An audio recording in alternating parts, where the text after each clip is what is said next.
रावण तो मोदी से भी बहुत ज़्यादा पढ़ा लिखा आदमी था, ज्ञानी था। आपने मोदी जी की तुलना रावण से की थी सर?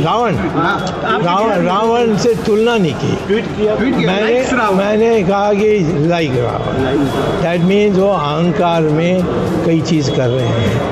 रावण तो मोदी से भी बहुत ज़्यादा पढ़ा लिखा आदमी था, ज्ञानी था, परंतु वो अहंकार में डूब गया। दोस्तों, मेरा नाम राशिद ज़हीर है और आप देख रहे हैं ऑनलाइन न्यूज़ इंडिया।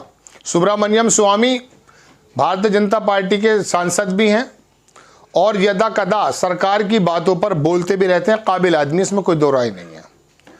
ये बात अलग है कि वो कई बार मंदिर और मस्जिद की बातें करते हुए नजर आते हैं, लेकिन अब की बार सबसे बड़ा हमला बोल दिया है प्रधानमंत्री नरेंद्र मोदी जी पर। किसी ज़माने में कह तो दिया था कि लाई का रावण है, रावण की तरह है, लेकिन अब कहा कि रावण तो बड़ा ज्ञानी आदमी था और अहंकार प्रधानमंत्री जी में है। ये तमाम वीडियो आपको देखनी चाहिए। क्या बात कही है, गौतम नौटियाल हैं, उन्होंने इसको ट्वीट किया कि काबिल गौर है, ये आपको भी सुनना चाहिए। उन्होंने कहा कि आपने मोदी जी की तुलना रावण से की है। उन्होंने कहा रावण तो मोदी जी से भी ज़्यादा पढ़ा लिखा आदमी था। मैंने रावण से नहीं ये कहा लाइक रावण, रावण से तुलना नहीं की, ट्वीट किया था। मैंने कहा लाइक रावण। आपको पूरा वीडियो दिखाऊंगा। इसका मतलब वो अहंकार में कई चीज़ कर रहे हैं। प्रधानमंत्री जी के बारे में सुब्रमण्यम स्वामी बताएं या सत्यपाल मलिक? अमित शाह के बयान को लेकर भी आपको याद होगा सत्यपाल मलिक ने क्या कहा था कि दिमाग ख़राब हो गया है। इस तरह की लैंग्वेज का इस्तेमाल था। हम तो नहीं बोल रहे हैं ऐसा, लेकिन इकोनॉमिक्स के ज्ञाता हैं, इनका इस्तेमाल सही नहीं हो पा रहा है। आप छोटा सा वीडियो देखें कि डॉक्टर सुब्रमण्यम स्वामी क्या कह रहे हैं, और उसके बाद मैं आपको यह भी बताने जा रहा हूं कि अभी फ़िलहाल अभी उनका एक आर्टिकल छपा और उन्होंने बताया कि 5 या 6 स्टेप ऐसे हैं जिसकी वजह से बाहर से जो पैसा हमारा है, जिसे काला धन कहते हैं, जैसे मन की बात में प्रधानमंत्री मोदी जी ने कहा था कि एक पैनी लेकर आ जाएंगे, वो नहीं आया। उसके भी तरीका उन्होंने बताया है। और इकोनॉमी की हालत क्या है, इतना काबिल आदमी इकोनॉमी में कुछ बोल नहीं पाता है, वहीं इतिहास का ज्ञाता को हम रिजर्व बैंक का गवर्नर बना देते हैं। पहले इनका वीडियो देख लें आप। मोदी साहब को मिलने वाले हो क्या ये 5 लाख मंदिर छोड़ने की? नहीं, उसके वो सुनता नहीं है। वो भी हिंदुत्ववादी है, वहाँ भी हिंदू, वो हिंदुत्ववादी नहीं है। ठीक आपने मोदी जी की तुलना रावण से की थी सर? रावण तो मोदी से भी बहुत ज़्यादा पढ़ा लिखा आदमी था, ज्ञानी था। आपने मोदी जी की तुलना रावण से की थी सर? रावण से तुलना नहीं की। ट्वीट किया मैंने कहा कि लाइक रावण, दैट मीन्स वो अहंकार में कई चीज़ कर रहे हैं। रावण तो मोदी से भी बहुत ज़्यादा पढ़ा लिखा आदमी था, ज्ञानी था, परंतु वो अहंकार में डूब गया। दर्शकों, आपने सुन लिया कि किस तरह से प्रहार कर रहे हैं सुब्रमण्यम स्वामी प्रधानमंत्री जी पर। अब मैं थोड़ा सा आपको बता दूं कि मंदिर की लड़ाई तो उन्होंने लड़ी कोर्ट में, इसमें कोई दो राय नहीं है, लेकिन यदा कदा ये इकोनॉमी के बारे में भी बताते रहते हैं। ये बात अलग है कि इनको कुछ जिम्मेदारी नहीं दी गई है, इनकी नई सेवाएं ली गई हैं। और मैं आपको फिर बता दूं कि रघुराम राजन हो या उर्जित पटेल हो या हमारे कोई भी आर्थिक सलाहकार ने भी कोई पूरा वक्त नहीं व्यतीत किया है, बार बार हटा दिया जाता है। और फिर रिजर्व बैंक का गवर्नर इतिहास का ज्ञाता को बना दिया जाता है। शक्तिकांत दास जो हैं वो इतिहास के ज़्यादा ज्ञाता हैं। अब काबिल आदमी सुब्रमण्यम, इनका इस्तेमाल कैसे हो सकता है? कई बार इन्होंने इकोनॉमी के बारे में बात कही। एक खबर आपको साथ साथ दिखा दूं, ये ब्लैक मनी लिस्ट है। Doctor Subramanian list 6 steps to bring back black money in a open letter to Narendra Modi. इन्होंने ये ओपन लेटर लिखा था प्रधानमंत्री जी को, और आपकी स्क्रीन पर खबर है, देखिए।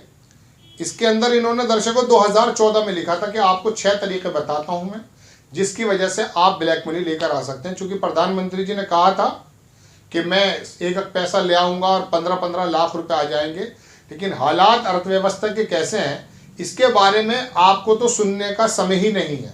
वजह, चूँकि आपको मसालेदार हिंदू मुस्लिम के लबादे में लिपटी हुई खबरें, रोज़ाना राहुल गांधी को श्री राम से मिला दिया गया है या ईदगाह, मथुरा, वाराणसी, काशी, इन चीज़ों में हमारी गोदी मीडिया ने आपको लगा रखा है। दर्शकों, आप में से बहुत से वर्ग को तो इकोनॉमी की खबरें क्या समझ में आएंगी?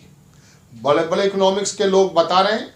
और हैरत की बात तो यह है कि प्रधानमंत्री नरेंद्र मोदी जी के बारे में या उनकी नीतियों के बारे में अगर उनकी पार्टी के भी सांसद या राज्यपाल भी कोई बात उठाते हैं तो गोदी मीडिया ने एक ऐसा माहौल बना दिया कि सत्यपाल मलिक अगर किसानों की बात लेके प्रधानमंत्री जी के पास जाते हैं, उन्होंने कहा कि अमित शाह जी ने कहा कि इनका दिमाग खराब हो गया, इस तरह के शब्द है, मैं अब बोलना नहीं चाहता आपसे, वो तमाम मीडिया में छाया रहा, सोशल मीडिया पे।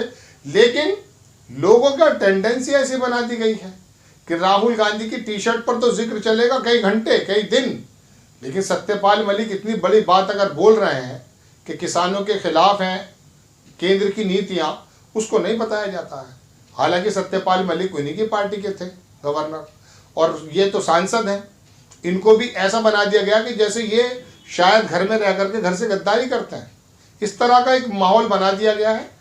तो सुब्रमण्यम स्वामी ने ये जो बयान दिया है रावण से, जो वो कहा, ये उनके अपने बयान है, हमारे नहीं है, लेकिन अहंकार की बात चल रही है।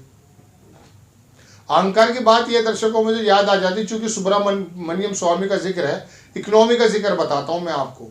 जब शक्तिकांत दास जो है रिजर्व बैंक के गवर्नर बनाए गए, उससे पहले जो हमारे गवर्नर थे उनसे एक हमारा कुछ रिजर्व होता है पैसा, आपको याद होगा। वो रिजर्व पैसा, रिजर्व बैंक का मतलब क्या है, कुछ रिजर्व में रखना।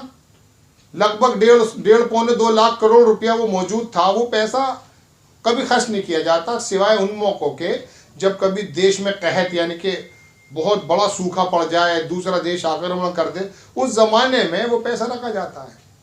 उस जमाने की खबर मैं आपको बता रहा हूँ, विनोद दुआ से ये कोड कर रहा हूँ मैं आपको। उस पैसे को निकालने के लिए जब गवर्नर साहब ने शक्तिकांत दास ने, इससे पहले जो गवर्नर थे, उन्होंने इनकार किया, हटा दिया गया। ये नहीं कह रहा हूँ इसीलिए हटा दिया गया, लेकिन उन्होंने अपने कार्यकाल में वो काम नहीं होने दिया। नए गवर्नर आए, इतिहास के जानकार आए, कुछ डिप्लोमा वगैरह भी है, शायद कुछ ज़्यादा पीजी का कोर्स नहीं है, मतलब फाइनेंस में जो हमारे गवर्नर साहब हैं, उनको लाया गया। उनको लाने के बाद फिर वो पैसा निकला। अब ये तमाम नीतियां जो पूंजीवाद की तरफ जाती हैं, जो देश के बड़े बड़े बिजनेसमैन हैं उनको पैसा दे दिया जाता है, उनका जो है कर्जे को माफ़ कर दिया जाता है, लेकिन किसान कर्जे की वजह से आत्महत्या कितना कर रहा है, महाराष्ट्र में जाकर देख लीजिए आप। ये उनको बुनियादें कि वो लोग परिवार के परिवार आत्महत्या कर लेते हैं कुछ बैंकों के ऋण की वजह से, लेकिन बड़ा बिजनेसमैन क्या करता है, वो दिवालिया घोषित कर देता है। 10,000 करोड़ रुपया, 5,000 करोड़ रुपया, 6,000 करोड़ रुपया, वो दिवालिया घोषित हो जाता है। 1,000-1,200 करोड़ में उसकी संपत्ति बेच दी जाती है। बाकी सारा जो है वो जो है नुकसान वाले बट्टे खाते में डाल दिया जाता है। ये इकोनॉमिक्स की जो बातें हैं, ये हमारी बुनियाद कैसे कमज़ोर कर रही हैं, इसके बारे में भी आपको इतने चाव से सुनना चाहिए जितने चाव से आप कभी कभी मसालेदार खबर अमीश देवगन से सुनते हैं। शोर मचाते हुए एंकर जो आते हैं बेबुनियाद मसलों को लेकर के, और ट्विटर पर आके अपनी अपनी बातें भी करते हैं इंडिविजुअली। अमन चोपड़ा नाम का व्यक्ति रोजाना शाम को आता है और अपने बखान करता है। उसे इकोनॉमिक्स के बारे में तमीज़ नहीं है, बोल नहीं सकता 4 शब्द, लेकिन नहीं, धर्म के बारे में स्पेशलाइजेशन किए हुए हैं। किस तरह से हिंदू मुस्लिम करना है, किस तरह से तबलीगी जमात को या कमज़ोर लोगों को या विपक्ष को घेरना है, इसके बारे में PhD कर रखी है। दर्शकों, बड़ी खबर के डॉक्टर सुब्रमण्यम ने एक बार फिर बड़ा हमला करते हुए बताया। ये मैं स्क्रीन पर लगा देता हूँ, India.com की खबर है, जो 2014 में ओपन लेटर लिखा था सुब्रमण्यम ने। आपको पहले भी लगाया, दोबारा भी लगा देता हूँ। लेकिन बड़ा हमला कि रावण से कहा कि वो तो ज्ञानी आदमी था, पढ़ा लिखा आदमी था। अहंकार की वजह से ये तमाम चीज़ें हो रही हैं। आपको खबर कैसी लगी अपनी राय कमेंट्स बॉक्स में ज़रूर दीजिए। चैनल को सब्सक्राइब कीजिए, शेयर कीजिए। नेक्स्ट टाइम किसी खबर के साथ आता हूँ। जय हिंद। इस खबर को अभी लाइक करें, शेयर करें, अभी चैनल को सब्सक्राइब करें और घंटी जरूर